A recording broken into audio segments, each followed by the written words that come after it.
Senator Tuberville. Thank you, Mr. Chairman. Thanks for both of you willing to serve. Ms. Sutton, the President released the top line of his FY26 budget last week, and we look forward to learning all the details of the proposal in weeks ahead. We do know that this year's budget request for cyber operations was $14.5 billion, up $1 billion for the previous year. Given the rapid involvement of the landscape in cyber, do you believe this funding level is sufficient to meet our security needs? Senator, I share your concern with making sure we are balancing the resources available with the growing threat, as you indicated. One of the primary responsibilities, if confirmed in this role, is to review the budget and to certify that to ensure it's necessary. One of the things that is particularly unique about the cyber domain is that many of the capabilities are a software capability, and so investments in this domain can have a very immediate response into providing options for the President and Secretary, and look forward to having the opportunity to highlight where we can better integrate this and perhaps shore up additional resources as needed. What role will cyber play in the future of possibly the Golden Dome?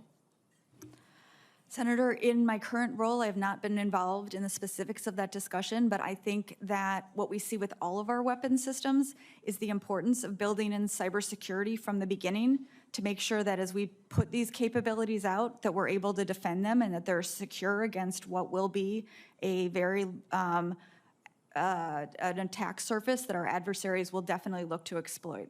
Thank you. Mr. Tate, I reviewed your record, public service, combat veteran, school superintendent, secretary of transportation, leading tens of thousands of military members and civil servants conducting complex missions. Anything you hadn't done? My goodness. Senator, I appreciate that comment. Well, thank you for your service. But instead of exploring the experience, my colleagues seem to be focused on some things that you've said in the past, and I find this interesting given the last 4 years where a lot of the Democratic parties continually call conservative Nazis, fascists, threats to democracy. You know, it goes both ways here. You know, the previous administration fully weaponized our justice system department to attack, punish their political opposition, profile grandmothers are thrown into prison for peaceful protest. It just goes on and on. Out of curiosity, Mr. Tata, have you labeled people you disagree with Nazis?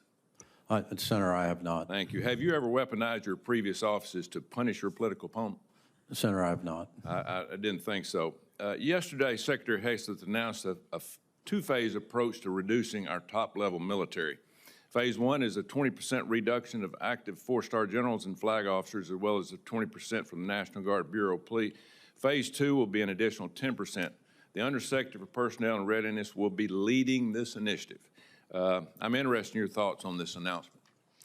Senator, anytime that we're talking about tooth-to-tail ratio, I think it's a good conversation. You know, the Secretary's comment about the number of generals when we were in World War II versus the number we have today, I think is a stark reminder that perhaps we become a little bit of a bureaucracy. And so but he talked about a methodical and measured way of going about finding the force structure realignment that would allow for the reductions he's talking about. Thank you. Can we expect a complementary effort to reduce the real bloat at OSD and joint staff, which have increased by 2 to 5 times respectively over the last 25 years, while our total force numbers have decreased? Senator, if confirmed, I would work with you and the rest of this committee on optimizing the workforce and the military. Thank you. Thank you, Mr. Chairman.